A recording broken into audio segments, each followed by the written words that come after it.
طائف اور مکہ کے درمیان یہ وہ علاقہ ہے جہاں سیدنا آدم علیہ السلام کو اتارا گیا، اور اس طرف بیت اللہ سے اس طرف جدہ میں اما ہوا کو اتارا گیا، اور شیطان عراق کے علاقے بصرے میں اتارا گیا۔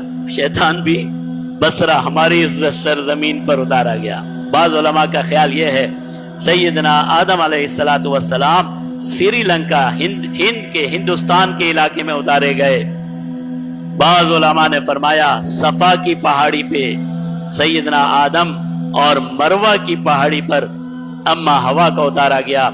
سیدنا آدم علیہ السلام جنت سے چند پتے، جنت کے چند پتے اور جنت کا ایک پتھر اپنے ساتھ لائے، اور وہ پتھر ہے حجر اسود۔ وہ پتھر آج بھی موجود ہے۔ بیت اللہ میں جاتے ہیں، اللہ تعالیٰ ہم سب کو لے جائے، ہم سب کو یہ سعادت بار بار عطا فرمائے۔ تو آپ نے دیکھا ہے بیت اللہ کے ساتھ ایک پتھر ہے جسے لوگ چومتے ہیں، حجر اسود کا پتھر۔ یہ وہ پتھر ہے جو سیدنا آدم علیہ السلام جنت سے لے کر اس دنیا میں اتارے گئے۔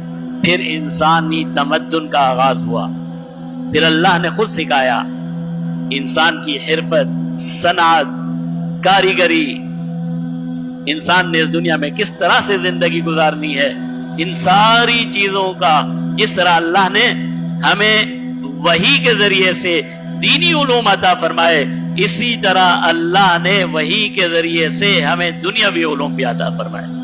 یہ ساری چیزیں جو آج ہم کرتے ہیں یہ انبیاء کے ذریعے سے ہمیں عطا ہوئی ہیں۔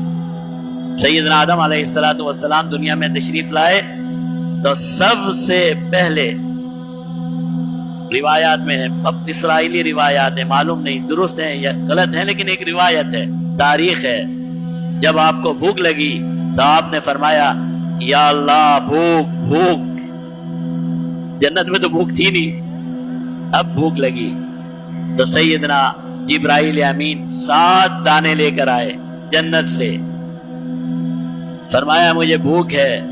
کہا یہ جنت کے یہ دانے ہیں، یہ کس چیز کے دانے ہیں؟ فرمایا یہ وہی دانے ہیں جس کو کھانے کی وجہ سے آپ کو جنت سے نکالا گیا۔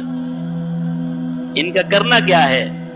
سیدنا جبرائیل امین نے پھر سکھایا کہ انہیں اس طرح بونا ہے، بویا گیا، اللہ کے حکم سے گندم کی پیداوار ہوئی، پھر اسے کاٹا گیا، پھر روٹی بنائی گئی، اور سب سے پہلا کھانا جو سیدنا آدم علیہ السلام نے کھایا وہ یہی تھا، جنت کے دانوں کا تھا۔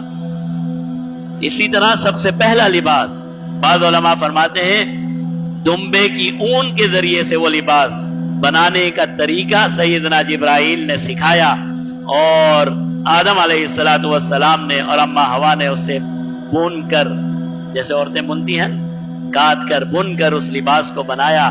بعض کہتے ہیں کپاس کے ذریعے سے وہ لباس حاصل ہوا۔